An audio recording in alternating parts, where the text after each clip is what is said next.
할렐루야.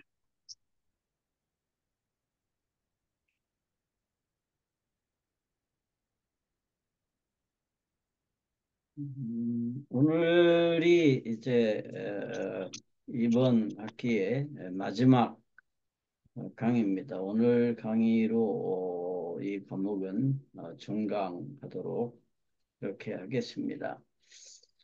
마지막 과의 제목은 죄의 용서와 영원한 생명입니다. 우리가 사도신경에서 마지막은 세 가지로 요약을 할 수 있죠. 잠깐만요. 예, 세 가지 고백이 있습니다. 첫째는 죄의 용서, 그러니까 죄를 사해 주시는 것하고 몸이 다시 사는 것, 그리고 영원히 사는 것, 이 세 가지 고백이 이제 사도신경의 마지막 고백이 됩니다. 그러니까 거룩한 공교회, 그다음에 성령의 교제, 성도의 교제, 그다음에 그 마지막 고백이 이제 죄의 용서, 그리고 몸의 부활, 영원한 생명, 이 세 가지가 되겠습니다. 음, 하나님께서 우리의 죄를 용서해 주시죠. 그런데 어, 하나님은 그냥 그래, 너 죄를 지었지만 내가 용서해 줄게, 그러는 분이 아니에요. 그죠? 너 죄를 지었어. 그렇지만 내가 그 없었던 걸로 해 줄게. 다 용서해 주고 과거에 있었던 모든 죄는 다 없었던 걸로 할 테니까 이제부터 잘해. 그렇게 하실 수는 없어요. 왜냐하면 하나님은 공의로우신 분이기 때문입니다. 그러니까 하나님은 죄에 대해서는 반드시 대가를 지불하도록 하세요. 죄에 대해서는 대가를 지불하도록 하시는데 그 죄를 하나님이 용서하신다는 것입니다. 그런데 하나님은 그 죄를 조금 전에도 얘기했지만 그냥 덮어주는 게 아니고요. 죄의 대가를 치르도록 하세요. 그리고 그 죄의 대가를 그의 아들이신 예수 그리스도가 치르도록 하시고 그 죄의 대가를 지불하심으로 우리의 죄를 용서하신다는 겁니다. 그런데 우리가 크게 오해하고 있는 것 중에 하나가 뭐냐 하면 이 죄에 대한 인식이에요. 우리는 보통 죄를 뭐라고 인식합니까? 윤리 도덕적인 개념에서 내가 누구에겐가 손해를 끼치는 것, 그거를 죄라고 인식합니다. 그러니까 윤리 도덕적인 잘못이에요. 그게 죄라고 그러면 굳이 하나님께서 용서하실 필요가 없어요. 그냥 사람들이 서로 용서하면 됩니다.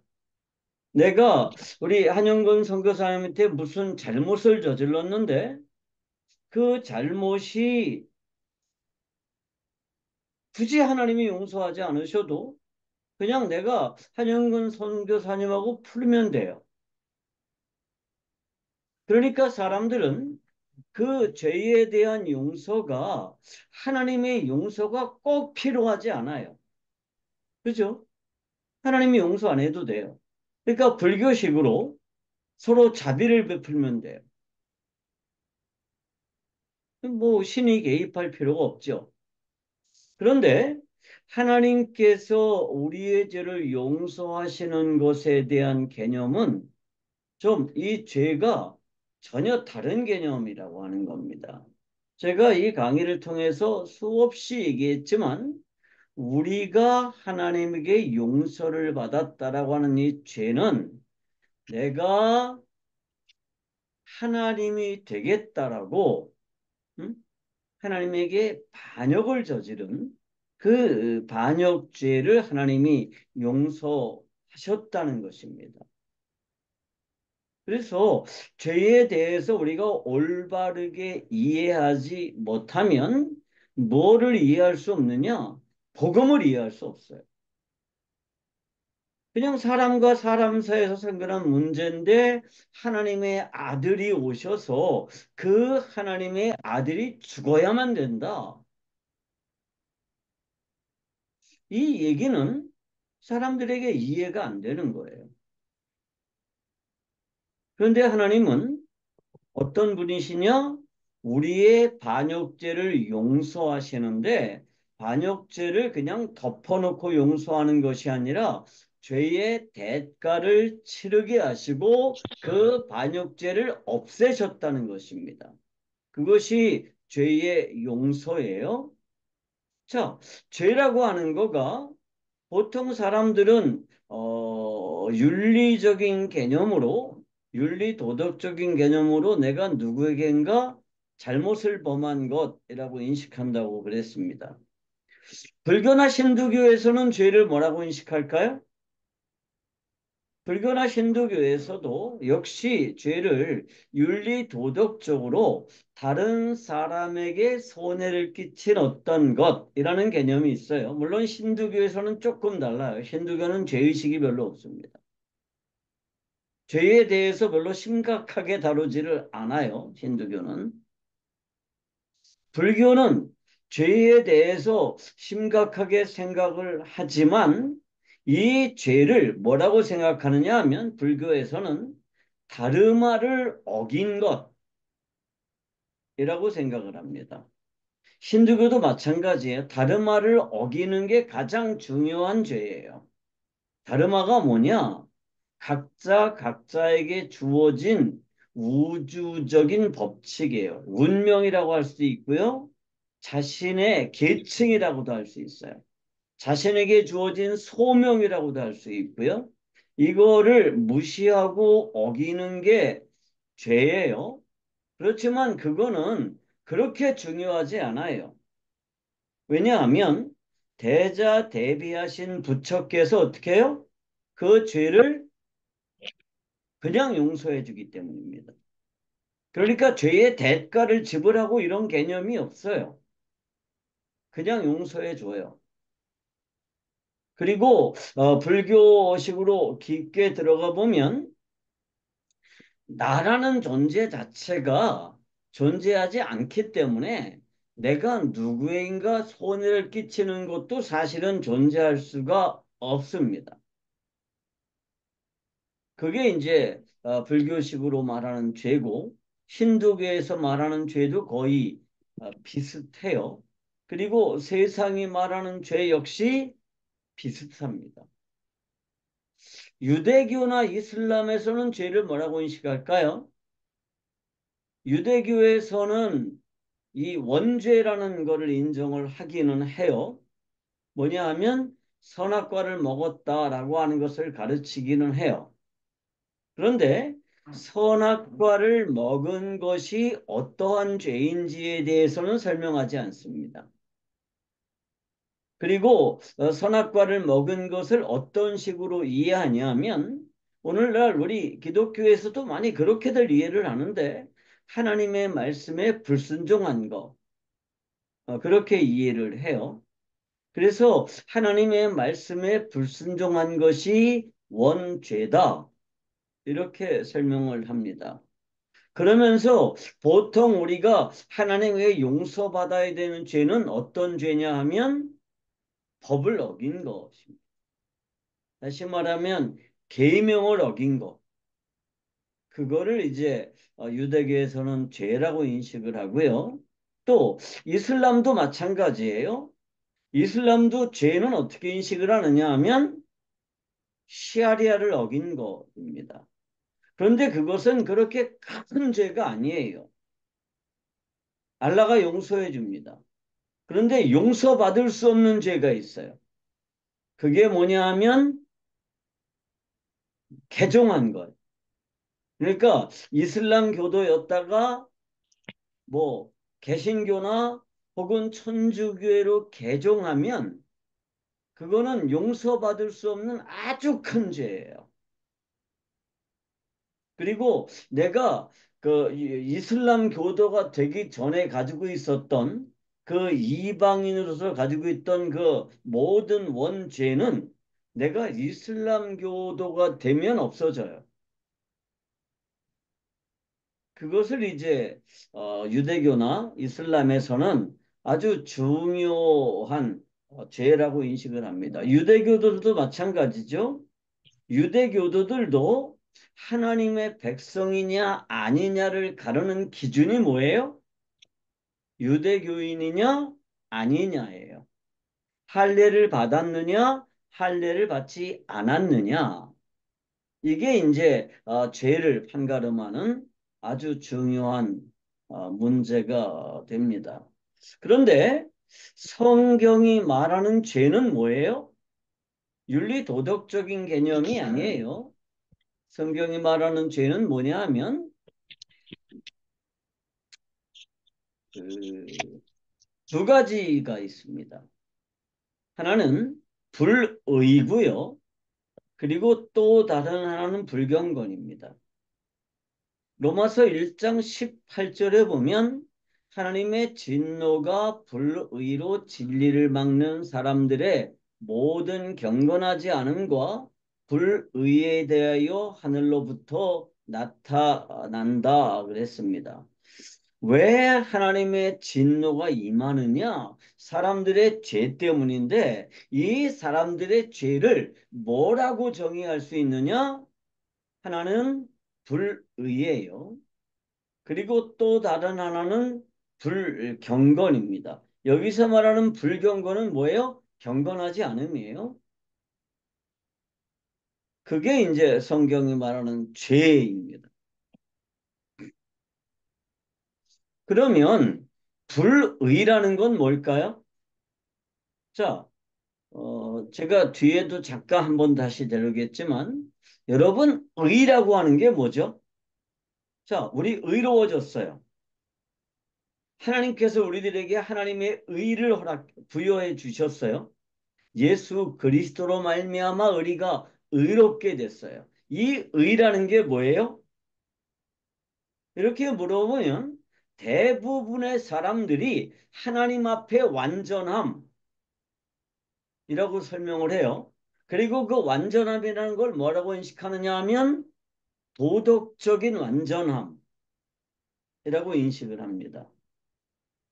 그런데 의라고 하는 건 뭐냐 하면 하나님 앞에 설 수 있는 자격, 그게 의예요. 그럼 불의는 뭐죠? 하나님 앞에 설 수 없는 이유가 불의예요. 죄라는 건 뭐죠? 우리를 하나님 앞에 설 수 없게 만드는 거예요. 하나님과 교제할 수 없게 만드는 거, 하나님을 예배할 수 없게 만드는 거, 하나님과의 관계를 단절시킨 거, 이게 불의예요. 그러면 이 불의라는 게 뭐예요? 불의는 이렇게 돼 있습니다. 로마서 1장 21절에서 23절에 보면 이렇게 말씀하고 있죠. 잠깐만요. 제가 찾아서 읽어 드리겠습니다.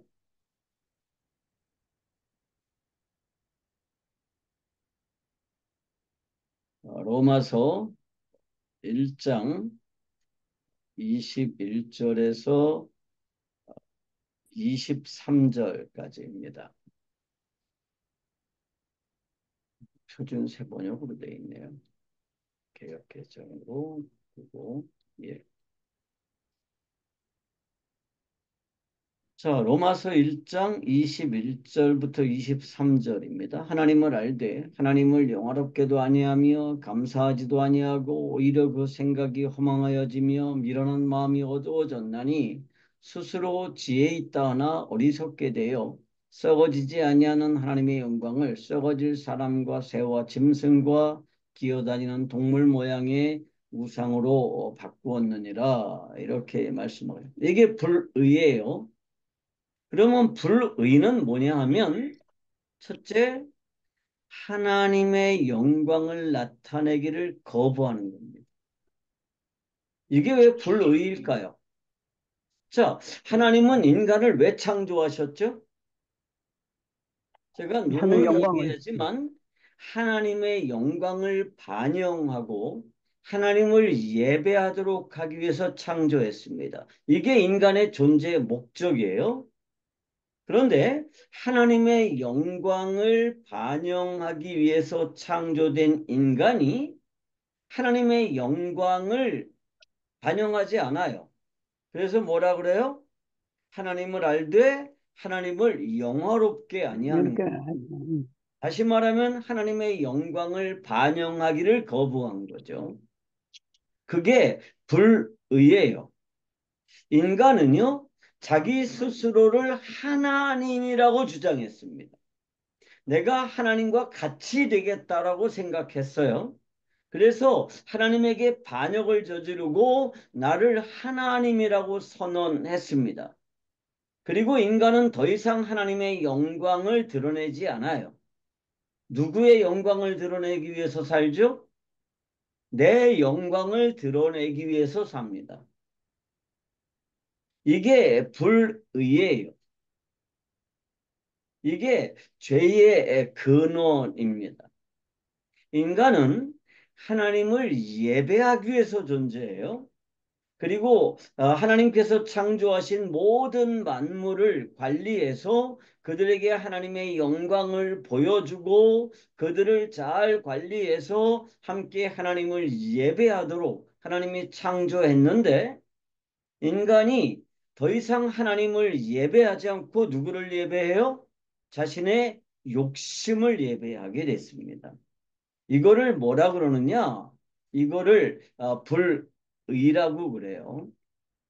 이 불의가 용서되지 않으면 우리는 절대로 어디에 설 수가 없어요? 하나님 앞에 설 수가 없습니다. 사람들은 이 문제에 대해서 별로 심각하게 생각하지를 않아요. 인간이 존재 목적에서 벗어났다. 존재 목적을 바꾸어서 하나님의 영광을 드러내는 게 아니라 내 영광을 위해서 살고 하나님을 예배하는 게 아니라 내 욕심을 예배한다라고 하는 문제에 대해서 그렇게 심각하게 생각하지를 않습니다. 그런데 이게 굉장히 심각한 범죄인 이유가 뭐냐 하면 곧 내가 하나님이다 이렇게 선언한 것이기 때문에 그렇습니다. 내가 하나님이라고 선언하면 이제 나는 하나님 앞에 반역죄를 저지른 거죠. 반란을 일으킨 것입니다.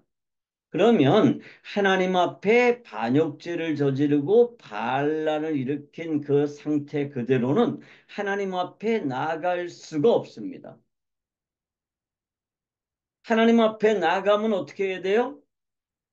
반드시 처벌을 받아야 됩니다.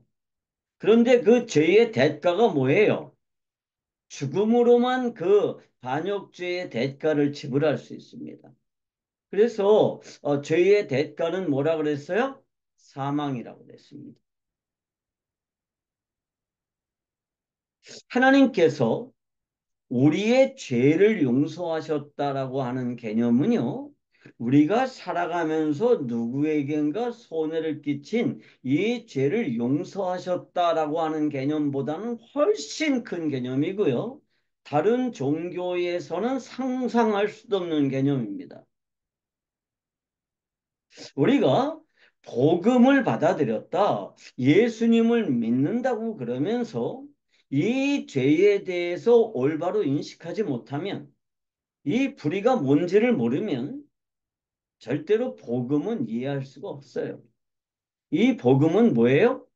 우리가 치러야 될 반드시 죽음으로 치러야 될 이 반역의 대가를 그 반역죄를 저지른 일이 전혀 없으신 예수 그리스도께서 대신 처벌을 받으셨다라는 소식이잖아요. 그리고 그것이 사도신경을 통해서 우리가 하나님 앞에 고백할 때 죄를 용서해 주신다라고 고백입니다. 그런데 이 용서는 그냥 그래 내가 용서해 줄게. 그러는 차원으로 해결될 수 있는 문제가 아니에요. 공의로우신 하나님이 우리의 죄를 용서하시려면 반드시 죄의 대가를 지불받아야 되고요. 그 죄의 대가를 지불할 수 있는 존재가 인간 중에는 없습니다. 모든 인간은 뭘 가지고 태어나기 때문에 죄의 대가를 가지고 태어나기 때문입니다. 죄의 책임을 가지고 태어나기 때문이죠. 그래서 이 죄의 대가를 지불하려면 반드시 이 원죄와 상관이 없는 방식으로 태어나셔야 됩니다. 그런데 모든 생명체는 어떤 방식으로 태어나요? 암컷과 수컷의 교미라는 과정이 있어야 잉태가 됩니다. 모든 짐승들이 마찬가지고요. 모든 조류들이 마찬가지고요. 모든 물고기들이 마찬가지입니다. 식물들도 마찬가지예요. 식물들도 암컷과 수컷의 수분이 이루어져야 비로소 뭐가 맺혀져요? 그래야 열매가 맺혀집니다. 그래야 번식이 이루어져요. 그런데 인간이 남자와 여자의 생식 능력으로 잉태되면 그 잉태되는 순간에 뭐를 같이 지고 잉태돼요? 이 원죄의 책임을 지고 잉태됩니다. 그런데 하나님이 우리의 죄를 용서하시기 위해서 어떻게 하셨어요? 이 남자와 여자의 생식 능력과 전혀 상관이 없는 방식으로 잉태되셨어요. 그래서 예수 그리스도가 성령으로 동정녀에게 잉태되셔서 이 세상에 오셨어요. 그래서 인간의 이 불의와 상관이 없습니다. 인간의 원죄와 상관이 없어요. 그런데 그분이 인간의 이 반역죄를 짊어지고 대가를 지불하셨습니다. 어떤 대가를 지불하셨죠? 사형을 당하셨습니다. 그냥 본인이 살다가 죽은 게 아니에요. 처형을 당하셨습니다. 그것도 어떻게 처형을 당하셨다고 그랬어요? 십자가에 처형을 당하셨습니다. 무슨 뭐 교수형을 당하거나 그런 거 아니에요. 십자가에 처형을 당했습니다. 그리고 그 십자가형은 뭐를 상징한다고 그랬어요? 반역자를 죽이는 방법이라고 설명을 드렸습니다. 그래서 우리의 불의가 하나님 앞에 지불되었습니다. 그리고 예수 그리스도께서 다시 부활하시면서 우리들에게 뭘 주셨을까요? 의를 허락해 주셨습니다. 그래서 예수는 우리의 범죄함을 위하여 내어줌이 되고 또한 우리를 의롭다 하심을 위하여 다시 살아나셨다. 이게 로마서 4장 25절의 말씀이잖아요.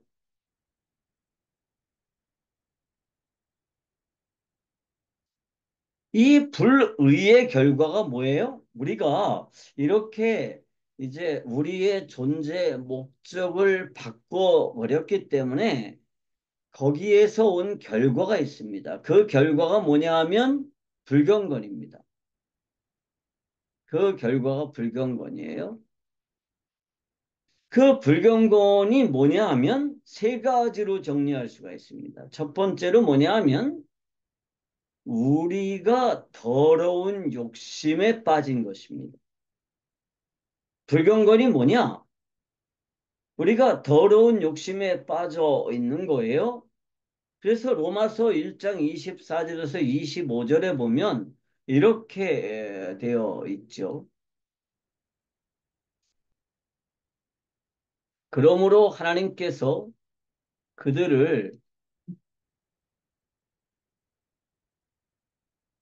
마음의 정욕대로 더러움에 내어버려 두사 그들의 몸을 서로 욕되게 하셨으니 이는 그들이 하나님의 진리를 거짓 것으로 바꾸어 피조물을 조물주보다 더 경배하고 섬김이라 주는 곧 영원히 찬송할 이시로다. 그리고 그 뒤에 그래서 인간들이 뭐 하느냐? 우상을 만들고 우상을 숭배하게 되었다는 것입니다. 왜 사람들이 우상을 숭배할까요? 불의해졌기 때문입니다.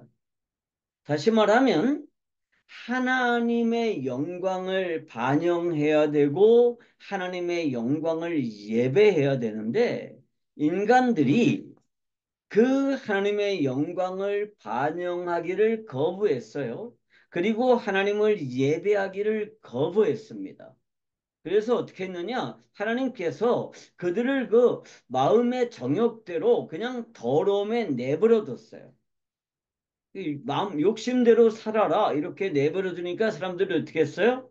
자신의 영광을 드러내기 위해서 뭐 하느냐? 우상들을 만들고 그들을 예배했습니다. 하나님을 예배하는 게 아니라 뭘 예배하느냐? 우상을 예배하면서 자신의 욕심을 예배한 거죠. 모든 우상은 뭐의 표현이에요? 욕심의 표현입니다. 모든 우상은 욕심의 표현입니다. 어제 제가 지난 월요일부터 어제까지 아내랑 휴가를 좀 다녀왔는데요. 강원도로 휴가를 갔다 왔습니다. 평창에서 3일을 있었는데 어제 이렇게 오는 날그 오대산의 월정사라고 하는 곳에 잠깐 갔었어요. 거기 절에 간 게 아니라 그 월정사 앞에 전나무 숲길이 좋잖아요. 그래서 아내랑 그 전나무 숲길을 이제 산책을 했습니다.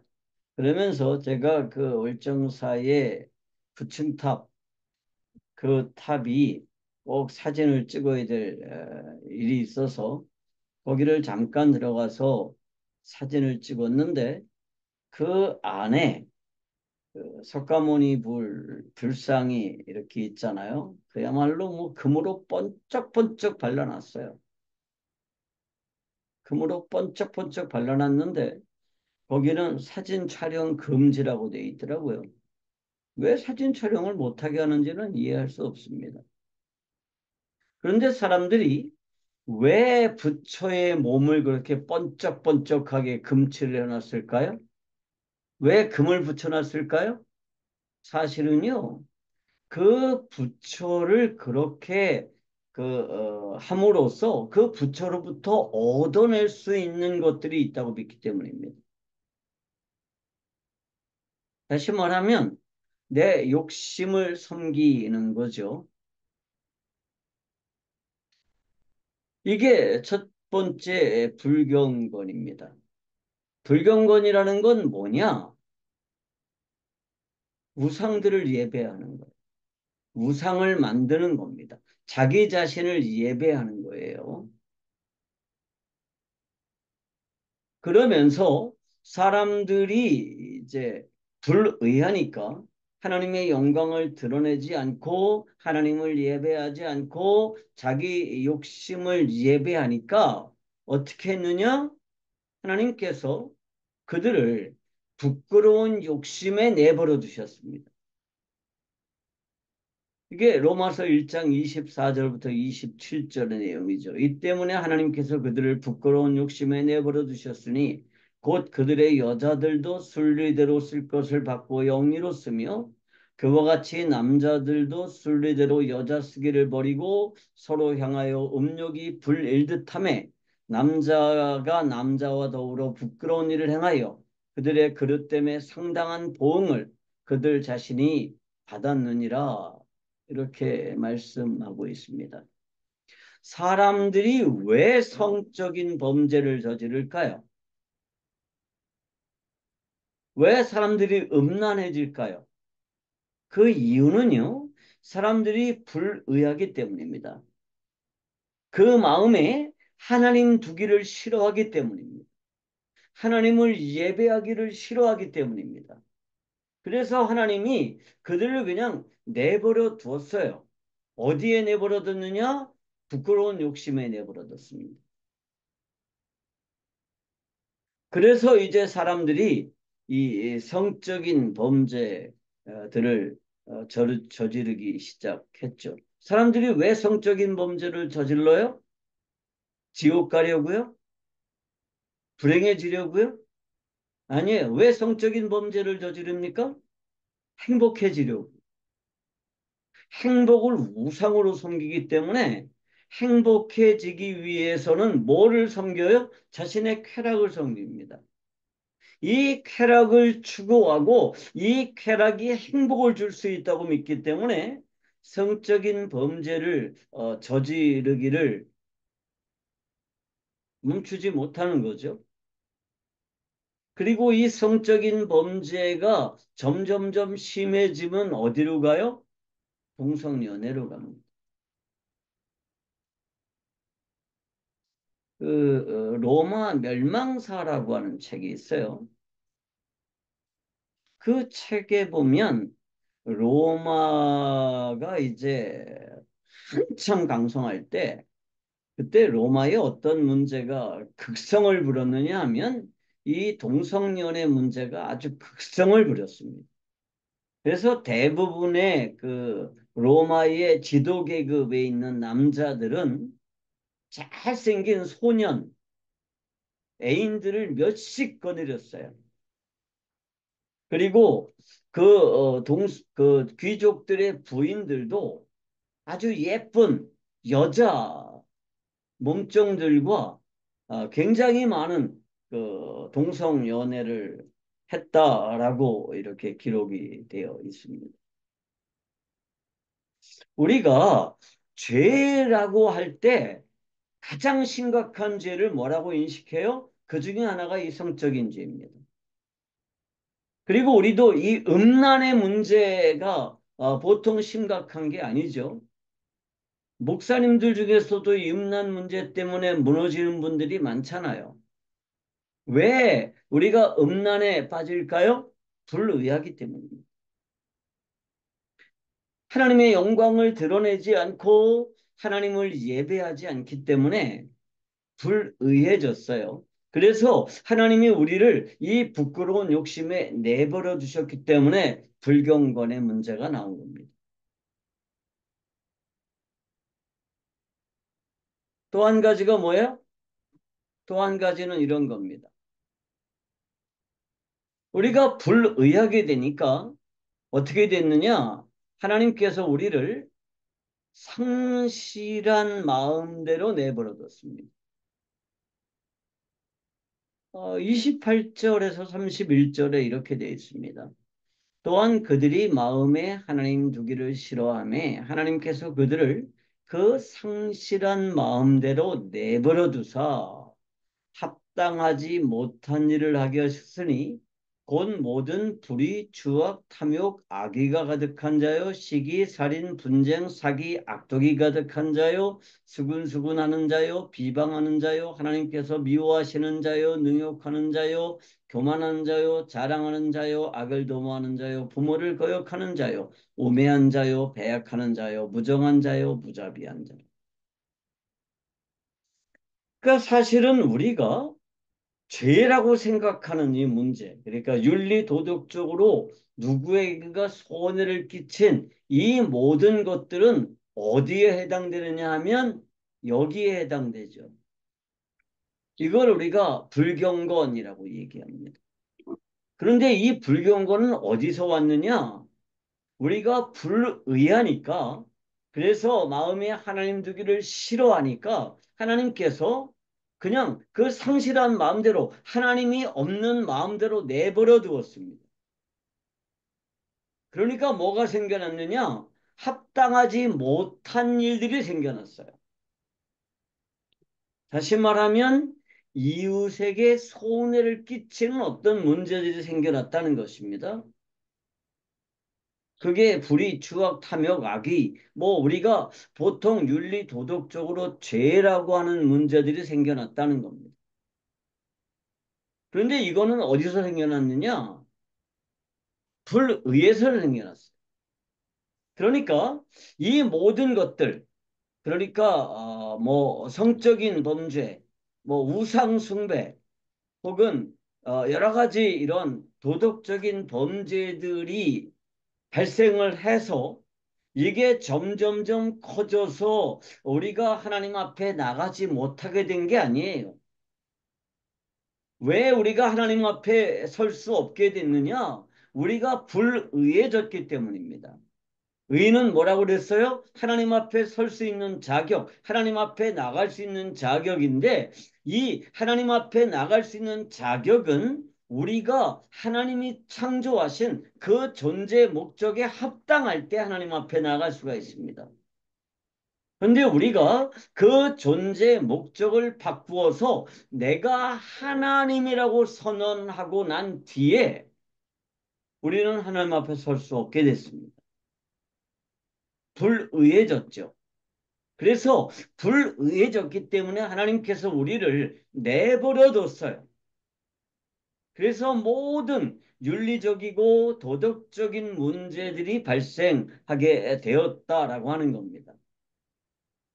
그래서 우리의 불의의 문제가 해결되지 않으면 이 불경건의 문제는 해결될 수가 없어요. 이 불경건을 줄여나가면 사람들은 그렇게 생각하죠. 불경건을 줄여나가면 어떻게 될 수 있다? 그러면 죄가 없는 상태에 도달할 수 있다고 생각을 해요. 그런데요, 이 불의는 불경건을 줄여나간다고 해서 불의의 문제가 해결되는 게 아닙니다.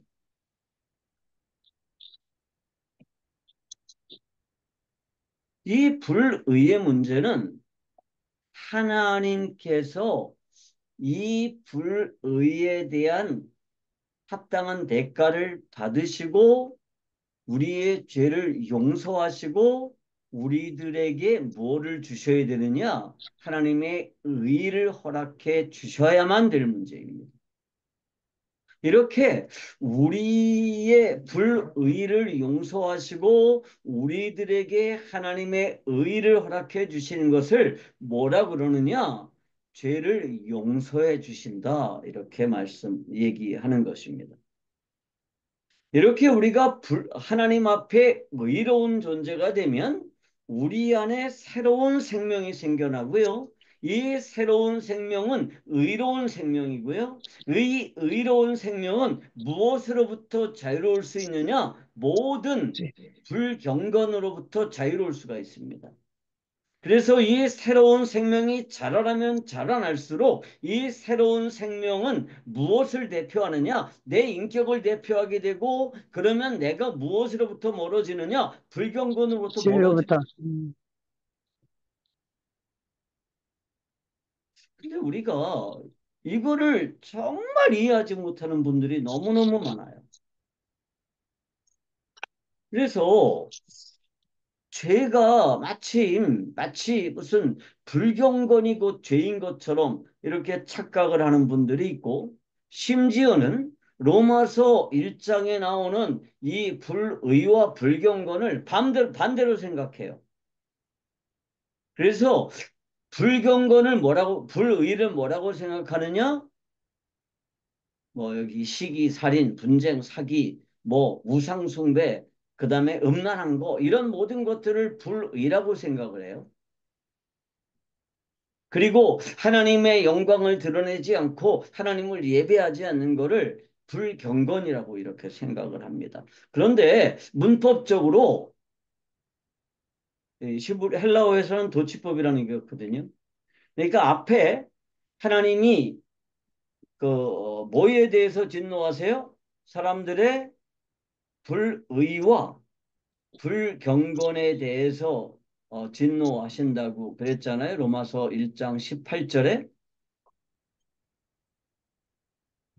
불의로 진리를 막는 모든 사람들의 경건하지 않음에 대하여 않음과 불의에 대하여 하늘로부터 나타난다 그랬어요. 불의와 불경건을 계속 순서를 바뀌어요. 그래서 불의가 제일 마지막에 불의에 대해서 하늘로부터 나타난다고 그랬는데 불의가 뭔지를 설명하는 게 21절부터입니다. 그리고 불경건에 대해서 설명하는 게 몇 절부터냐 하면 24절부터.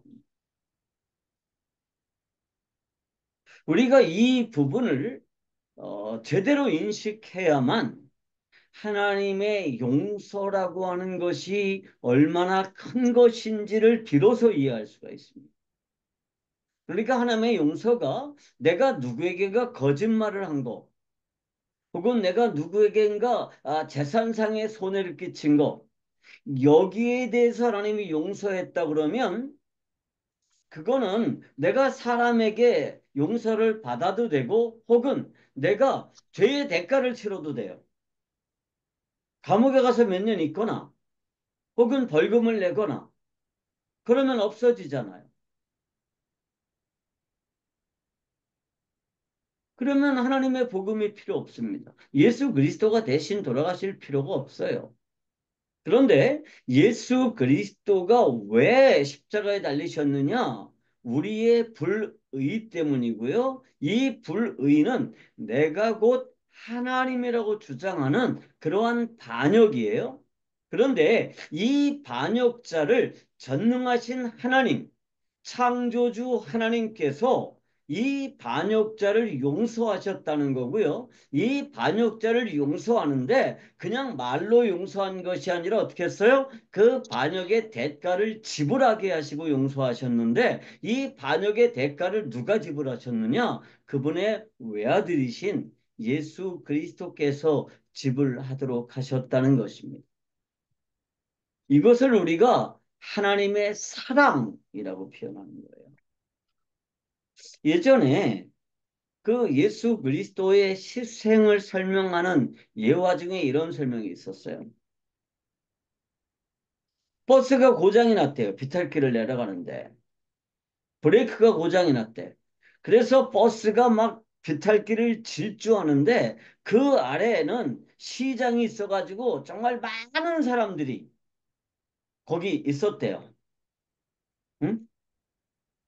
그런데 그 운전기사가 그 오른쪽 골목에 자기 아들이 놀고 있는데 그 시장으로 돌진해서 사람을 죽인 게 아니라 오른쪽으로 핸들을 꺾어서 놀고 있는 자기 아들을 죽게 했다. 그것을 하나님의 사랑이라고 이렇게 설명을 해요. 그리고 그게 복음이라고 설명을 합니다. 여러분들 그 얘기 많이 들어보셨을 거예요. 근데 이 얘기가 가지고 있는 가장 근본적인 문제가 뭔지 아세요? 그 시장에 있는 사람들은 죄 없는 사람들이에요.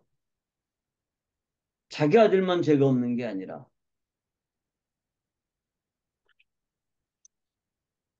그래서 그런 식으로 복음을 이해하면 우리가 복음을 이해할 수가 없습니다. 사도신경에서 이제 우리의 고백이 뭐냐 하면 하나님께서 우리의 죄를 뭐 하셨다? 용서하셨다는 거고요. 이 용서는 그냥 단순한 불경건에 대한 용서가 아니라 내가 하나님이라고 주장하는 그 불의에 대한 용서다 하는 것입니다. 그래서 죄의 본질이 뭐라고 그랬어요? 제가 뭐 여러 번 제 강의를 통해서 설명했지만 인간이 스스로가 하나님이 되려는 시도입니다. 이것을 우리가 반역이라고 부르죠. 그래서 의는 뭐냐? 하나님 앞에 나아갈 수 있는 자격입니다. 이거 우리가 분명히 인식해야 됩니다. 의가 뭐다? 하나님 앞에 나갈 수 있는 자격이에요. 왜 우리가 하나님 앞에 나갈 수 없습니까? 하나님의 의가 없기 때문입니다. 그런데 이 의는요, 내가 스스로 만들어낼 수가 없어요. 내가 스스로 의를 만들고 그 의를 가지고 하나님 앞에 나갈 수가 없습니다. 그런 모든 노력은 다 허사예요. 그러니까 인간이 자신이 만들어낸 의는 어떻게 만드는 거냐 하면 불경건을 줄여서 만들 수 있다고 생각합니다. 그게 모든 종교의 헛된 노력이고요. 그리고 모든 철학의 헛된 노력이에요. 사람들은 자신의 불경건을 줄여서 이 불의를 점차 없애면 자신이 의로워질 수 있고 그것을 가지고 하나님 앞에 나갈 수 있다고 착각을 합니다. 자신의 죄를 가릴 수 있다고 생각을 하죠. 자신의 죄를 덮을 수 있다고 생각을 합니다. 그런데 죄는요, 그런 게 아니에요. 하나님 앞에 내가 반역을 저지른 겁니다. 그러면 하나님 앞에 저지른 반역은 아, 내가 잘못했다. 나 이제 반역 취소할게요. 그런다 그래서 이 반역죄가 없어지는 거 아니에요? 응? 한 번 일어난 반역은요, 내가 반역을 멈췄다 그래서 없어지는 거 아니고요. 내가 용서해달라고 그런 데서 없어지는 거 아니에요. 한 번 일어난 반역은 반드시 어떻게 해야 돼요? 대가를 지불해야 됩니다. 그 반역의 대가는 뭐냐? 죽음이에요.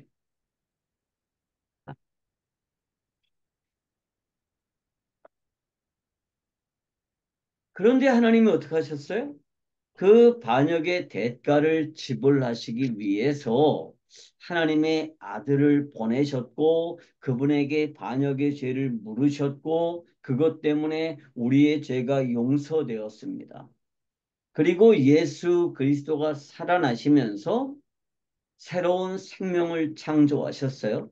그리고 이 새로운 생명은 이 반역과 상관이 없는 생명이에요. 그래서 어떤 생명이냐? 의로운 생명이고요. 그 의로운 생명이 내게 주어지고 그 의로우신 주님 안에 내가 들어가면 그러면 내가 뭐 할 수 있는 거예요? 하나님 앞에 설 수가 있는 것입니다. 그 의를 하나님께서 주셔야만 되는 거예요. 내가 만들어낼 수가 없습니다. 그렇게 하나님께서 우리들에게 하나님의 의를 주시려면 반드시 뭐가 필요하냐? 용서가 필요합니다. 우리의 신앙 고백에서 이 죄의 용서를 믿는다라고 하는 거는 그냥 단지 내가 누구에겐가 잘못한 거 하나님이 그래 너 잘못한 거 없어 그럴 수도 있지 뭐 내가 용서해 줄게 그런 차원이 아니라는 거예요. 그래서 이방인들이 교인들을 비방하면서 하는 말이 뭐예요? 일주일 내내 죄짓다가 교회 가가지고 하나님 내가 잘못했습니다. 그러면 하나님이 다 용서해주고 또 일주일 동안서 죄짓고 그런다고 우리를 비난하잖아요. 그리고 우리는 그런 비난에 대해서 당연하다라고 생각을 합니다. 뭐 굉장히 경건한 것처럼 생각하시는 분들이 이런 생각들을 많이 해요. 그런데 아니에요. 이 불의의 문제가 해결돼야만 우리가 하나님 앞에 나갈 수 있는 거고요. 하나님 앞에 나가게 되면 그때부터 뭐를 가지고 사는 거예요? 이 의로운 생명을 가지고 사는 거고 이 의로운 생명이 점차 자라나면 이 불의한 생명이 점차 힘을 잃게 되고 그래서 내게서 뭐가 덜 드러나요? 불경건한 삶의 모습들이 점차 사라져가게 된다는 거다. 그게 성경이 전체적으로 얘기하는 것입니다. 요즘 그 페이스북에 보면 그런 분들이 있습니다. 신학을 하는 게 완전히 그 성경에서 벗어난 것이다. 그래서 신학자들이 지옥의 새끼들을 만드는 놈들이고 성경은 영적으로만 이해할 수 있다. 이런 분들이 많아요. 근데 그분들이 주장하는 걸 들어보면 정말 터무니도 없습니다. 그분들은 내게 뭐를 얘기하느냐 하면 이 불경건의 문제에 대해서 얘기하면서 뭐 자기는 거기에 대해서 자유로운 사람인 것처럼 그렇게 목사들을 막 비방해요.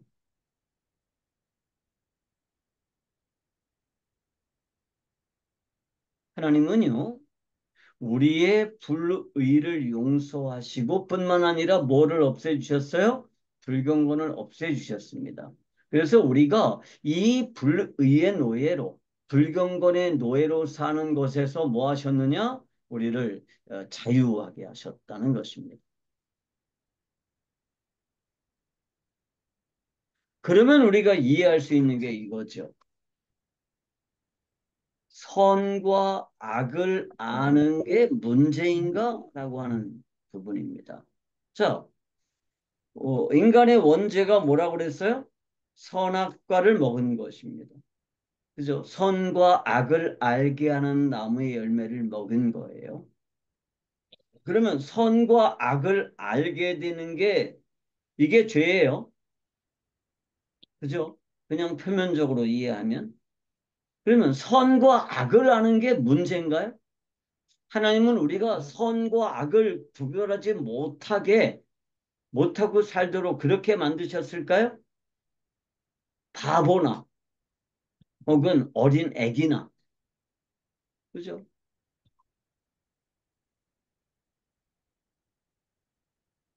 그런데 선이라고 하는 거, 악이라고 하는 거는요. 이것도 역시 윤리 도덕의 문제가 개입이 돼요. 사람들이 이해하는 선은 뭐예요? 윤리 도덕적으로 나와 누군가에게 이익이 되는 행위. 그게 선이에요. 악은 뭐예요? 나와 이웃에게 손해가 되는 행위.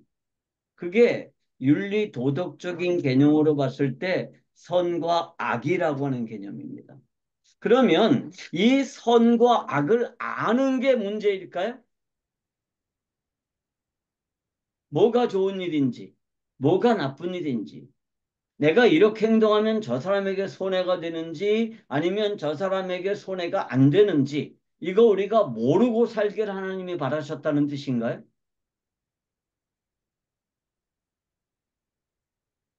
저한테 아주 어린 손녀가 있어요. 외손자는 이제 18개월 됐고요. 그다음에 친손녀는 이제 뭐 4개월인가 아직 100일이 안 됐구나. 이제 뭐 2개월 좀 넘었어요. 근데 얘네들은요. 선과 악의 개념이 없어요. 그죠? 그냥 아무것도 몰라요. 뭐만 알아요? 내가 원하는 것만 알아요. 그럼 하나님이 우리들을 그렇게 살라고 하신 걸까요? 그거는 아닌 거죠. 그러면 성경이 말하는 선이라고 하는 게 뭘까요? 이 선이라고 하는 말을 히브리어에서는 토브라고 하는 단어를 써요. 토브예요. 토브. 근데 이 토브는요. 언제 많이 쓰였느냐면 가장 대표적으로 쓰인 게 하나님께서 이 지구를 창조하셨을 때 땅과 물을 나누시고 그죠? 해, 달, 별을 창조하시고 그랬을 때 하나님 보시기에 어땠어요? 좋았습니다. 그때 이 좋다라는 말이 터부예요. 식물을 창조하시고 물고기들을 창조하셨어요. 하나님 보시기에 좋았습니다. 그럴 때 이 좋다라는 말이 터부예요. 하나님이 땅에 기는 짐승들을 창조하시고 마지막으로 인간을 창조하셨습니다. 하나님 보시기에 좋았어요. 이 좋다라는 말이 터부예요. 그런데 여기에서 좋다라는 개념이 무슨 의미일까요? 하나님의 창조 목적에 딱 들어맞게 만들어졌다는 뜻입니다. 그러니까 하나님이 그냥 보기에 좋아, 기분 좋아 그런 뜻 아니에요. 야, 이거 선해 그런 뜻 아니에요. 이 선이라는 건 뭐냐? 창조 목적에 합당하게 만들어졌다는 것입니다. 존재 목적에 합당하다는 거예요. 그게 선입니다. 그럼 악은 뭘까요? 악은 히브리어에서는 라아라고 하는 단어를 쓰는데요. 이 라는 뭐냐면 존재 목적에 합당하지 않은 것, 존재 목적에서 벗어난 거예요. 그러니까 선이 뭔지 악이 뭔지는 뭐냐 하면 존재의 목적과 관련이 되어 있습니다. 존재의 목적에 합당하면 선이고 존재의 목적에 합당하지 않으면 악이에요. 그런데 이 선과 악을 알게 된다는 게 무슨 뜻일까요? 이 안다라는 말은 야다라는 단어를 써요. 이 야다라는 말은 사실은 단순한 나울리지, 지식이 아니에요. 여기서 말하는 이 야다라는 말은 경험하다, 정하다, 기준이 되다 그런 뜻입니다. 그러니까 선과 악을 알게 된다는 게 무슨 뜻이냐 하면 존재 목적의 기준이 누가 되는 거예요? 내가 존재 목적의 기준이 되고요. 내가 존재 목적을 정하게 되는 거고요. 내가 존재 목적을 경험하게 되는 겁니다. 다시 말하면 인간이 만물의 존재 목적을 정할 수 있게 된다. 그게 선과 악을 알게 된다는 의미예요. 굉장히 중요한 개념이죠. 선악과를 이렇게 이해를 하면 인간이 선악과를 먹은 이유가 뭐라 그랬어요? 하나님처럼 되려고 먹었어요. 그런데 하나님처럼 된다는 게 뭐예요? 만물의 존재 목적을 정할 수 있게 된다는 뜻입니다. 그런데 만물의 존재 목적은 누구만 정할 수 있어요? 창조주만. 그러니까 내가 만물의 존재 목적을 정하게 된다는 얘기는 뭐예요? 내가 창조주가 되겠다는 거예요. 내가 곧 뭐가 되겠다? 하나님이 되겠다. 그러면 그거는 그야말로 심각한 반역이죠. 그래서 하나님이 선악과를 만들어서 그런 생각을 하지 못하도록 안전장치로 만들어주신 게 뭐다? 선악과다라고 하는 것입니다.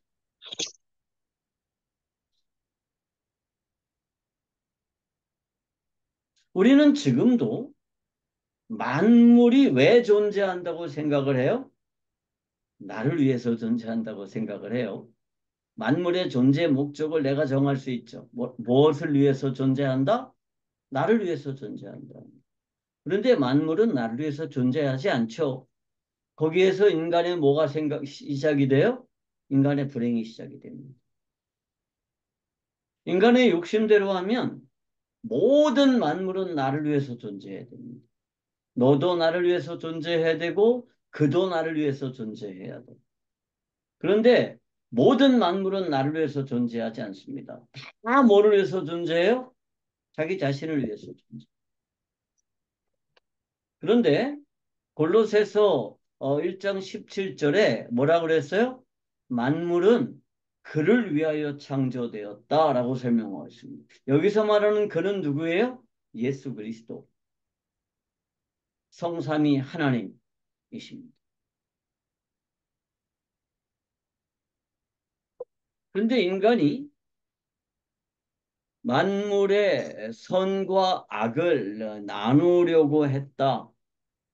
선과 악을 알려고 했다라고 하는 것은 내가 곧 뭐가 되려고 했다는 거예요? 내가 곧 하나님이 되려고 했다는 뜻입니다. 그 죄를 하나님이 어떻게 하신다는 거예요? 용서하신다는 겁니다. 그런데 그 죄를 용서하려면 반드시 뭐가 필요해요? 죄에 대한 대가를 지불해야 되는데 이 죄에 대한 대가는 뭐밖에 없느냐? 죽음밖에 없습니다. 그런데 하나님이 그의 외아들이신 예수 그리스도를 이 세상에 보내시고 그분이 우리의 반역죄를 대표해서 우리의 반역죄를 대신해서 십자가의 처형을 받으심으로 우리의 죄를 용서하셨다. 라고 하는 것이 성경적인 의미에서의 용서입니다. 우리가 이 용서에 대한 개념을 정말 바로 정리하지 않으면 복음을 이해할 수 없어요. 그리고 죄에 대한 용서를 바로 이해하려면 뭐가 필요하냐? 죄가 무엇인지에 대한 개념 정리가 반드시 필요하고요. 이 죄가 무엇인지를 이해해야 비로소 선악과가 무엇인지를 이해할 수 있습니다. 그래야만 성경 전체가 이해될 수 있어요. 그러니까 성경은 영적으로 이해할 수 있는 게 아니에요.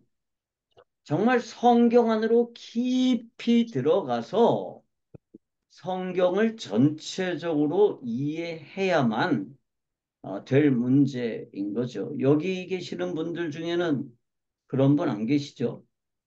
어떤 분이 나한테 똑똑히 들으세요. 그러면서 어? 영으로 아니면 이해할 수 없다고. 그러면서 신학자라는 인간들, 목사라고 하는 인간들 이렇게 욕하는 분도 계세요. 그래서 제가 더 이상 뭐 그분하고 말하고 싶지 않아서 말을 안 해요. 제가 요구하는 게 뭐죠? 죄는 뭘 요구하느냐? 죽음을 요구합니다. 죄는 죽음을 요구하죠. 그래서 레위기 4장 3절에도 뭐라고 그랬어요? 만일 기름 부음을 받은 제사장이 범죄하여 백성의 허물이 되었으면 그가 범한 죄로 말미암아 흠 없는 수송아지로 속죄 제물을 삼아 여호와께 드릴지니라. 자, 여기에서 제사장이 범한 이 불경건의 문제, 응? 자기가 살아가면서 생겨난 이 불경건, 이걸 뭐 자범죄라고 그러기도 하죠. 자범죄라고 그러나요? 스스로 범한 죄. 그것도 뭘 요구하느냐? 죽음을 요구합니다. 로마서 6장 23절은 뭐라고 돼 있어요? 죄의 삭은 사망이요 하나님의 은사는 그리스도 예수 우리 주 안에 있는 영생이니라 그랬습니다. 그러니까 죄가 요구하는 건 뭐냐? 죄는 죽음을 요구해요. 그게 불의든지 혹은 불경거리든지 이 둘은 따로 떨어뜨릴 수가 없어요. 나는 의하진 않고 의롭지만 불경건의 문제를 가지고 있어. 이거는 아니에요. 그러니까 불경건의 문제 때문에 고민하고 있는 거는 내 옛 생명이에요. 내 옛자에 아담의 생명이에요. 이거는 불경건의 지배를 받아요. 그런데 예수 그리스도로 말미암아 새롭게 주어진 이 새 생명은요, 의로운 생명이에요. 그래서 불경건의 지배를 받지 않습니다. 문제는 뭐예요? 이 의로운 생명이 자라나서 나를 대표하게 되는 거고요. 이 의로운 생명이 어디까지 자라는 거냐면 그리스도의 장성한 분량에까지 이르르는 거예요. 그게 우리가 이 세상을 살아가는 목적이라고 그랬죠. 죄는 또 뭐를 동반할까요? 죄는요, 저주를 동반합니다. 저주는 뭐라고 그랬어요, 제가? 저주는 영원한 관계의 단절이라고 그랬습니다. 그래서 어, 율법의 저주라는 말이 있어요. 율법의 저주. 갈라디아서 3장 10절, 13절에 율법의 저주라는 말이 있는데 이 율법의 저주라는 게 뭐죠? 그러니까 율법의 저주는요. 왜 율법이 생겨났어요? 우리가 하나님 앞에 반역죄를 저질렀고요. 이 반역죄로부터 우리의 죄를 가려주기 위해서 하나님이 우리들에게 만들어 주신 게 뭐예요? 율법입니다. 그런데 우리가 계속 율법 아래 있으면 우리는 뭐 할 수가 없어요? 속량 받을 수가 없습니다. 그래서 예수 그리스도께서 어떻게 하셨어요? 우리를 이 율법의 저주에서 해방하셨다는 것입니다. 그래서 죄를 없애는 방법이 뭐예요? 하나님께서 하신 일입니다.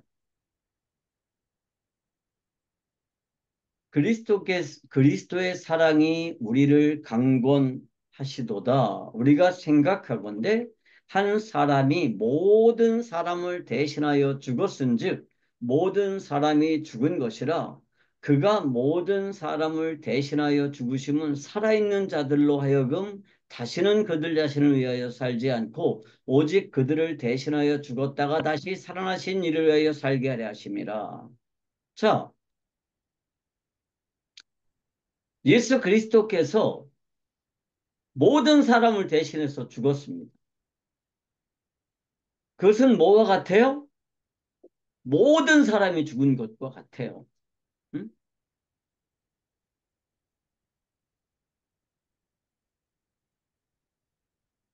그런데 예수 그리스도가 어떻게 하셨어요? 다시 살아나셨습니다. 우리는 이미 죽었어요. 누구와 같이 죽었어요? 예수 예수님, 그리스도와 함께 죽었어요. 그런데 나는 지금 현재 내 안에 누가 살아 계세요? 예수님, 예수 그리스도의 새로운 생명이 살아 있어요. 그 새로운 생명은 누구와 함께 살아요? 그리스도와 함께 살아요. 그 새 생명은 내 옛 생명과 같지 않습니다. 전혀 새로운 생명이에요. 그래서 내가 이 세상에 사는 것은 뭐가 사는 거예요? 이 새 생명이 사는 거예요. 그런데 옛 생명은 어떻게 하는 거예요? 이미 죽었기 때문에 점차 점차 소멸되어 갈 것입니다. 그런데 옛 생명이 소멸되는 속도는 뭐에 반비례해요? 새 생명이 성장하는 속도와 반비례한다. 이렇게 제가 여러 번 설명을 드렸죠. 고린도후서 5장 21절에 보면 이렇게 되어 있습니다. 하나님이 죄를 알지도 못하신 이를 우리를 대신하여 죄로 삼으신 것은 우리로 하여금 그 안에서 하나님의 의가 되려 하심이라. 자, 하나님께서 반역죄를 알지도 못하신 그분을 우리의 속죄 제물로 삼으셨습니다. 그래서 우리의 죄가 없어졌어요. 그리고 그분이 살아나셨습니다. 그래서 우리가 그 안에 있으면 뭐가 돼요? 하나님의 의가 내게 전가된다는 것입니다. 인간의 죄를 용서하기 위해서 하나님이 하신 일이 뭐예요? 기록된 바 첫사람 아담은 생명이 되었다과 같이 마지막 아담은 살려주는 영이 되었나니. 자, 첫사람 아담은요, 흙으로 만들어지고 하나님께서 생기를 불어넣으셔서 생명이 되었습니다. 이게 수동태예요. 그런데 마지막 아담, 그분은 뭐가 됐어요? 살려주는 영이 됐습니다.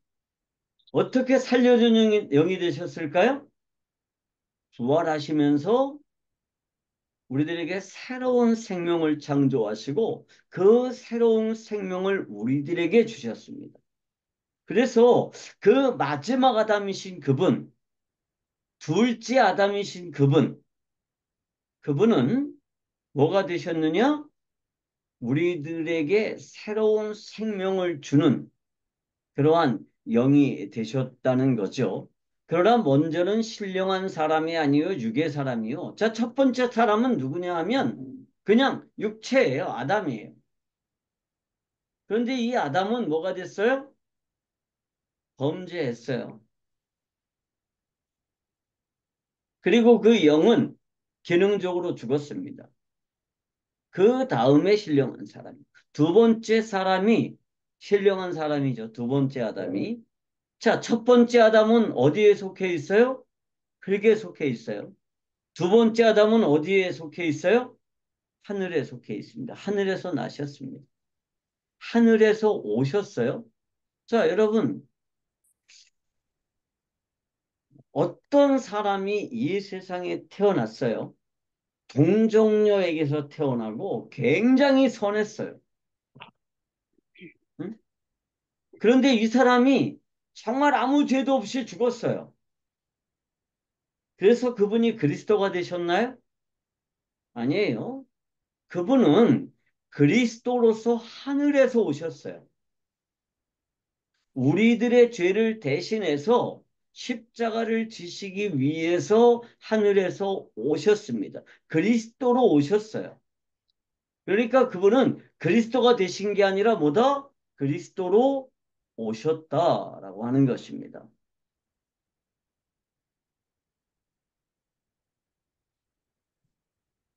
히브리서 10장 14절에서 18절에 이렇게 돼 있어요.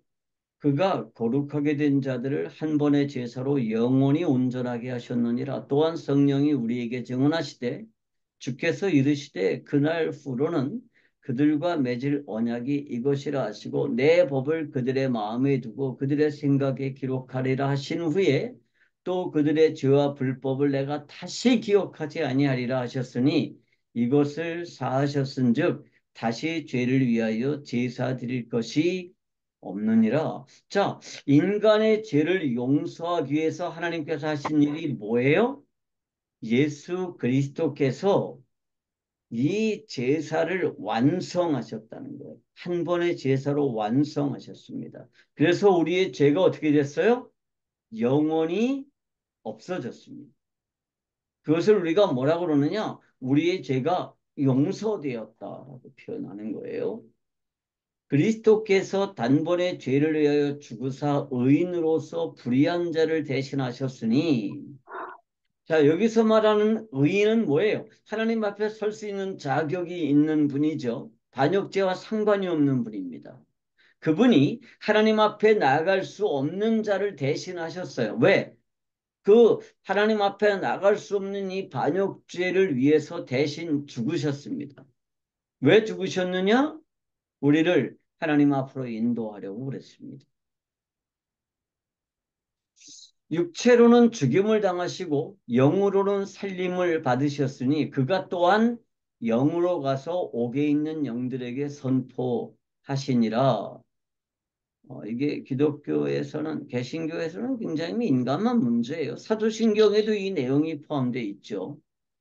지옥에 내려가셔서 라고 하는 이 사도신경의 고백이 천주교의 고백이나 혹은 러시아 정교회, 그리스 정교회, 정교회 고백들에는 다 그 내용들이 있는데 우리 개신교 고백에만 그게 없습니다. 그런데 이 성경에 보면 이렇게 돼 있어요. 영으로 가서 어디로? 옥에, 지옥에 있는 영들이에요. 영으로 가서 그들에게 선포하셨다 그랬습니다. 그때 그분의 몸은 어디 있었죠? 그분의 몸은 무덤에 있었습니다. 그리고 그분은 다시 부활하셨어요. 뭘로 부활하셨어요? 그 몸으로 부활하셨어요. 그리고 그 몸을 가지고 어디로 가셨어요? 하늘로 올라가셨습니다. 무엇 때문에? 이 복음 사건을 완성하셨기 때문이라고 제가 설명을 드렸습니다. 죽음은 육체와 영혼의 분리죠. 그래서 이 몸은 어디로 가요? 흙으로 돌아가고요. 영혼은 어디로 갈까요? 천국이나 지옥으로 가요. 누가복음에 보면 거지 나사로 얘기가 나오죠.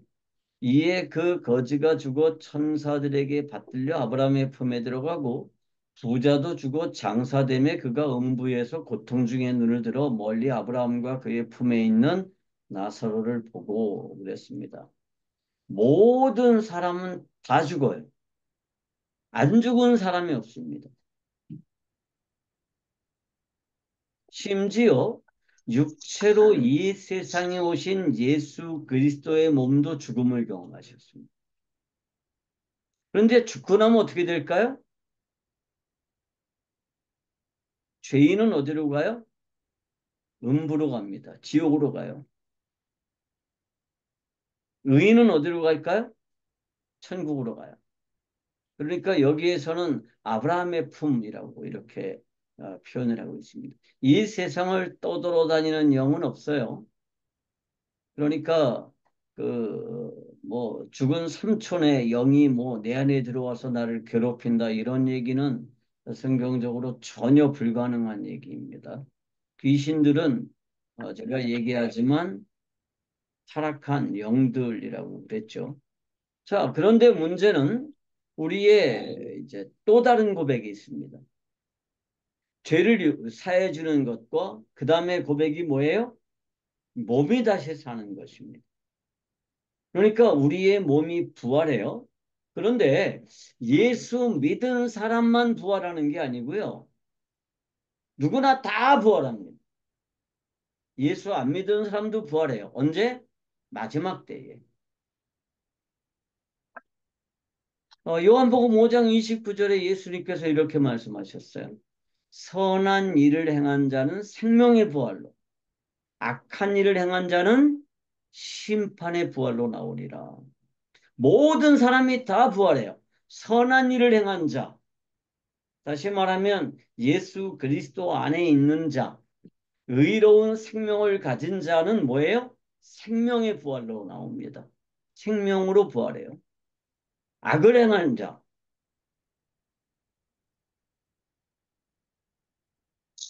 다시 말하면 반역죄를 저지르고 그 반역의 죄를 해결하지 못한 자도 부활해요. 어떻게 해요? 심판의 부활, 부활합니다. 요한계시록 20장 13절에 이렇게 말씀하고 있죠. 바다가 그 가운데서 죽은 자들을 내주고 또 사망과 음부도 그 가운데서 죽은 자들을 내주매 각 사람이 자기의 행위대로 심판을 받고 그랬습니다. 그러니까 예수 안 믿고 죽은 사람들, 그 악한 사람들, 그 불의한 사람들도 다 부활해요. 다 부활하죠. 그래서 어떻게 하느냐? 부활 후에 뭘 받아요? 심판을 받습니다. 그런데 이 선한 부활, 생명의 부활을 뭐라고 그러냐면 첫째 부활이라고 해요. 성경은 그것을 첫째 부활이라고 합니다. 그래서 데살로니가 전서에 이런 말씀이 있죠.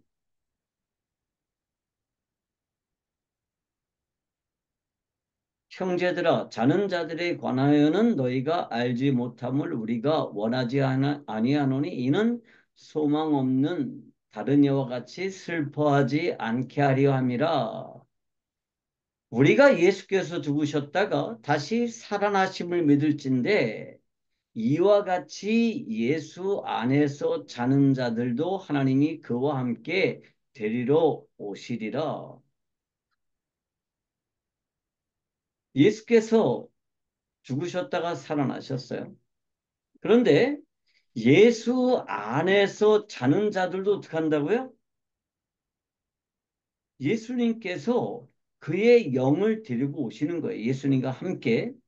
그러면서 뭐라 그러냐면 주께서 호령과 천사장의 소리와 하나님의 나팔로 친히 하늘로부터 강림하시리니 그리스도 안에서 죽은 자들이 먼저 일어나고 다시 말하면 그리스도 안에서 이미 죽은 자들이 그 몸이 흙으로 돌아간 자들의 몸이 어떻게 해요? 부활해요. 먼저 부활해요. 그 후에 살아남은 자들도 그들과 함께 그러니까 그 예수님이 오셨을 때도 살아있는 사람들을 말하는 거죠. 그들과 함께 어디로 올려가요? 구름 속으로 끌어올려 공중에서 주님을 영접하게 된다는 얘기입니다. 그러니까 예수 믿고 죽은 사람들이 먼저 부활해요. 예수님이 오실 때. 그러니까 예수님이 오실 때 혼자 오시는 게 아니고 누구랑 같이 와요? 예수 안에서 죽은 사람들의 그 영혼들과 함께 오세요. 그러면 그 모든 흙으로 돌아가 있던 육체들이 다 부활해요. 그런데 조금 전에 우리가 요한계시록 20장에서 읽었던 것처럼 어떻게 해요? 음부도 그 몸을 내주고 또 바다도 그 몸을 내줘요. 그래서 우리가 모두가 부활하는데 예수 안 믿고 죽은 사람들은 이때 부활하지 못해요. 누구만 부활해요? 이 첫째 부활에 참여하는 사람들은 예수 믿고 죽은 사람들이죠. 그러나 이제 그리스도께서 죽은 자 가운데 다시 살아나사 잠자는 자들의 첫 열매가 되셨도다. 사망이 한 사람으로 말미암았으니 죽은 자의 부활도 한 사람으로 말미암는도다. 아담 안에서 모든 사람이 죽은 것 같이 그리스도 안에서 모든 사람이 삶을 얻으리라. 그러나 각각 자기 차례대로 되리니 먼저는 첫 열매인 그리스도요, 다음에는 그가 강림하실 때에 그리스도에게 속한 자요, 그 후에는 마지막이니 이렇게 되어 있습니다. 그러니까 예수 그리스도가 부활하셨어요. 그리고 그 다음에 누가 부활해요? 예수 그리스도가 강림하실 때 그리스도에게 속한 자들이 부활합니다. 그리고 그 후에는 마지막이에요. 이게 무슨 뜻일까요? 이 부분을 세번역은 이렇게 번역했어요. 한 사람으로 말미암아 죽음이 들어왔으니 또한 한 사람으로 말미암아 죽은 사람의 부활도 옵니다. 아담 안에서 모든 사람이 죽는 것과 같이 그리스도 안에서 모든 사람이 살아나게 될 것입니다. 그러나 각각 제 차례대로 그렇게 될 것입니다. 첫째는 첫 열매이신 그리스도요. 그 다음은 그리스도께서 재림하실 때 그리스도께 속한 사람입니다. 그때가 마지막입니다. 그때에 그리스도께서 모든 통치와 모든 권위와 모든 권력을 폐하시고 그 나라를 하나님 아버지께 넘겨드리실 것입니다. 그러니까 예수 그리스도가 강림하실 때 누가 부활해요? 그리스도께 속한 사람들이 부활합니다. 그리고 끝이에요. 그리고 뭐가 와요? 마지막 때가 됩니다. 그것을 종말이라고 해요. 자, 공동 번역은 이렇게 번역했어요. 우리가 공동 번역을 읽으면 이 본문이 조금 더 잘 이해가 되는데 죽음이 한 사람으로 말미암아 온 것처럼 죽은 자의 부활도 한 사람으로 말미암아 왔습니다. 아담으로 말미암아 모든 사람이 모두 죽는 것과 마찬가지로 그리스도로 말미암아 모든 사람이 살게 될 것입니다. 그러나 각각 차이가 있습니다. 먼저 그리스도께서 살아나셨고 그 다음에는 그리스도를 믿는 사람들이 그리스도께서 다시 오실 때 살아나게 될 것입니다. 그 다음에는 마지막 날이 올 터인데, 그러니까 그리스도가 강림하시고 한참 시간이 지날 거예요. 그리고 마지막 날이 온답니다. 그때에는 그리스도께서 모든 권위와 세력과 능력의 천신들, 그러니까 영적인 존재들이죠. 타락한 영적인 존재들일 것입니다. 들을 다 물리치시고 그 나라를 아버지 하나님께 바치실 것입니다. 이렇게 되어 있습니다. 그러니까 이 말씀들에서 우리가 이해할 수 있는 게 뭐예요? 예수 그리스도가 재림할 때 모든 그리스도 안에 있는 사람들은 그리스도처럼 부활하게 될 것이라는 것입니다. 그리스도처럼 부활하게 되면 그리스도의 몸은 뭐의 지배를 안 받아요? 물리적인 법칙의 지혜를 안 받아요. 지배를 안 받아요. 그래서 뭐와 상관이 없어요? 공간과 상관이 없습니다. 시간과 상관이 없어요. 공간과 시간의 지배를 받지 않습니다.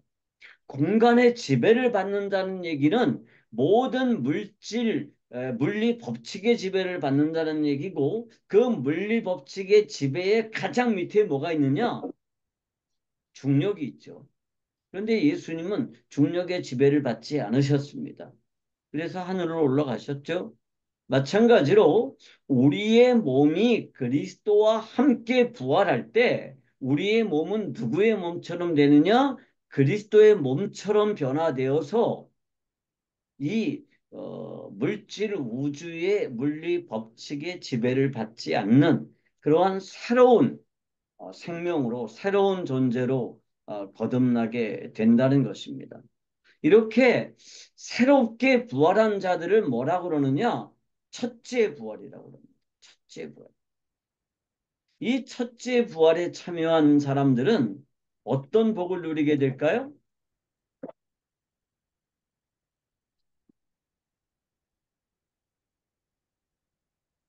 둘째 사망의 지배를 받지 않습니다.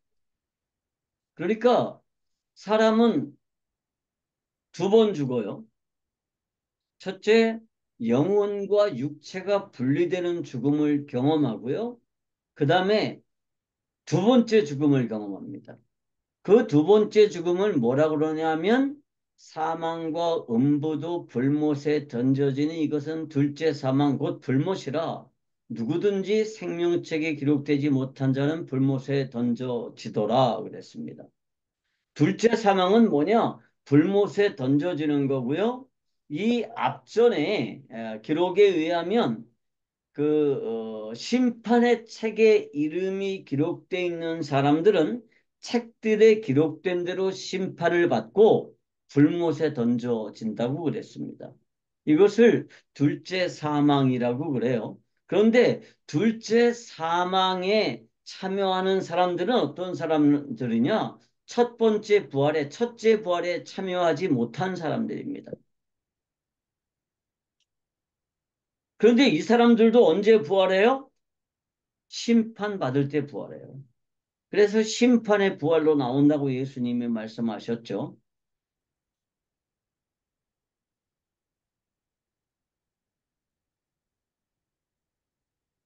자, 우리의 몸이 다시 살아요.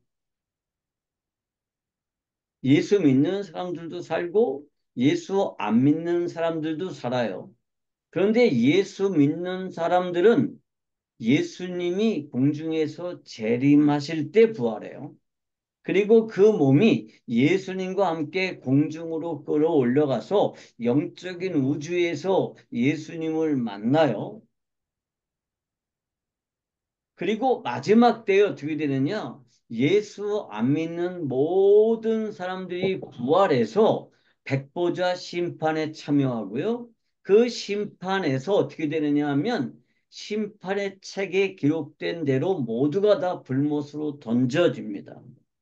여기에서 심판의 책에 기록되어 있는 내용이 뭐라 그랬어요? 반역죄의 기록입니다.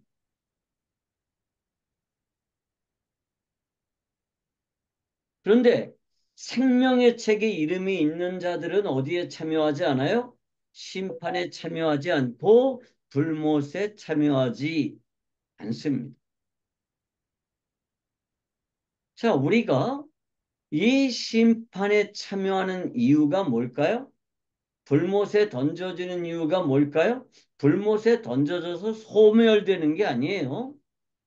영혼과 육체가 영원한 불못에서 영원한 고통을 당하게 되는데 그 이유가 뭐냐 하면 하나님 앞에 저지른 반역죄가 아직 그대로 있기 때문입니다. 몸이 부활해서 몸과 영혼이 함께 영원한 불못에서 고통을 당해요. 그런데 우리는 이 그리스도의 첫 번째 부활에 참여하게 됩니다. 왜냐하면 예수 그리스도가 부활하면서 새롭게 창조한 그 의로운 생명이 내 안에 있고요. 내 육체와 영혼이 분리될 때 그 새로운 생명은 영혼이라고 하는 형태로 하늘나라로 가 있다가 예수 그리스도가 재림할 때 함께 이 땅에 와서 내 부활한 육체와 함께 다시 영원한 하늘로 올라가게 된다는 것입니다. 이게 성경 전체의 가르침이에요. 그것을 우리가 몸이 다시 사는 것을 믿는다. 이렇게 고백을 하는 것입니다.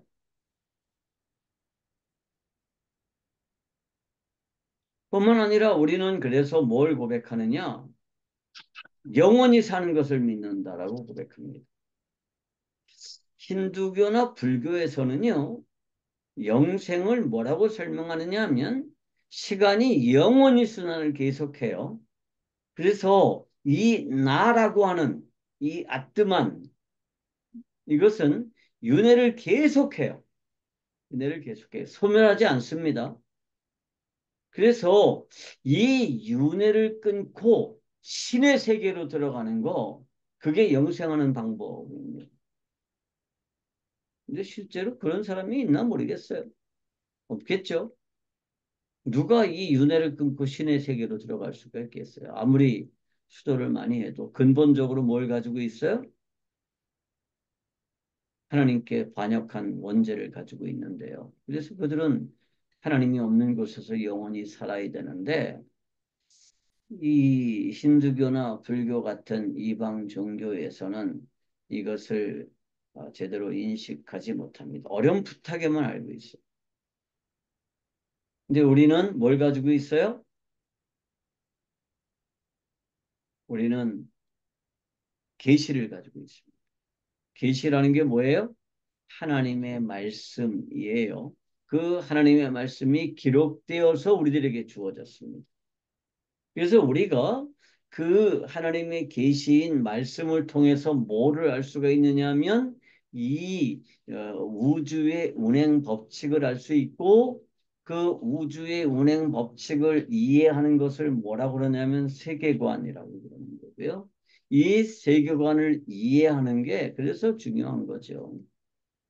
유교에서는 영혼이라고 하는 것을 뭐라고 설명하느냐 하면 자손을 통해서 유전되는 혈통이 있죠. 그래서 다른 사람의 자식은 상관이 없어요. 우리 집안의 혈통을 통해서 뭐가 이어져요? 가문이 이어지고요. 또 내가 죽어서 저승으로 가잖아요. 그러면 뭐를 통해서 이 세상과 연결이 돼요? 후손들이 드리는 제사를 통해서. 내가 이 세상과 계속 연결이 돼요. 그래서 내 제사를 드려줄 후손이 없이 죽는 거는 정말 끔찍한 저주예요. 그래서 만약에 제사를 드릴 아들이 없으면 어떡하죠? 제사를 드릴 양자를 반드시 드립니다. 후사를 드려요. 그러니까 그걸 유교에서는 사자라고 그래요. 제사를 드릴 때 하는 거 사자. 그렇게 해서 인간은 영원히 산다고 이렇게 주장을 합니다. 그런데 영원히 사는 것은 어떻게 하는 것이냐 하면 그리스도의 부활에 참여하는 것입니다. 이게 영원히 사는 방식이죠. 우리는 우리가 영원히 산다는 것을 믿습니다. 그런데 이 영원히 사는 거는 예수 믿은 사람만 영원히 사는 게 아니에요. 예수 안 믿은 사람도 영원히 살아요. 육체가 부활해서 영원히 살아요. 그런데 그들은 어디에서 영원히 사느냐? 불못에서 영원히 살아요. 우리는 어디에서 영원히 살아요? 하나님 나라에서 하나님과 함께 영원히 살아요. 그래서 우리가 마지막으로 이렇게 정리할 수가 있습니다. 죄가 요구하는 대가를 그리스도의 죽음으로 치르셨다. 그분, 즉 그리스도는 율법을 완성하시고 부활하셨다. 그리스도는 죽음에서 부활함으로 의로운 생명을 창조하셨다. 우리는 그리스도를 믿어 그리스도 안에 존재함으로 그 의로운 생명을 부여받고 그 의로운 생명으로 영원히 산다.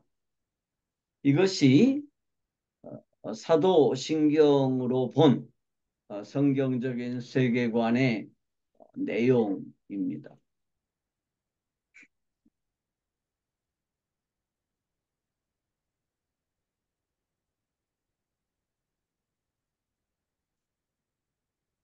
우리가 그 성경을 통해서 이 하나님의 계획, 이 우주의 운행 법칙, 이런 것들을 이해하지 못하면 죄가 뭔지를 이해할 수 없어요.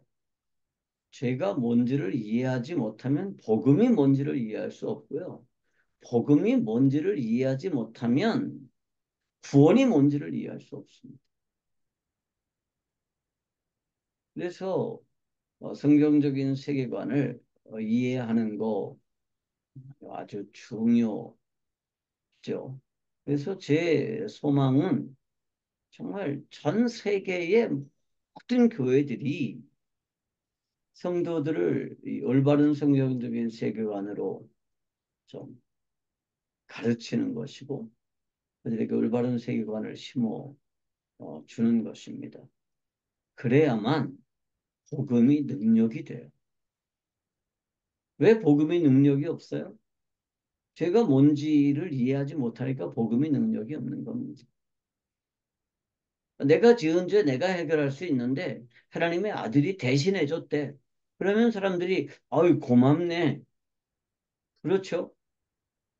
그렇지만 뭐 꼭 그렇게 할 필요 없는데 이런 사람들도 있고요. 내가 해결할 수 있어. 필요 없어. 그런 사람도 있고요. 물론 어떤 사람은 예수님께 감사할 수도 있겠죠. 근데 중요한 거는 그런 차원이 아니라는 거예요. 이 복음. 그래서 이번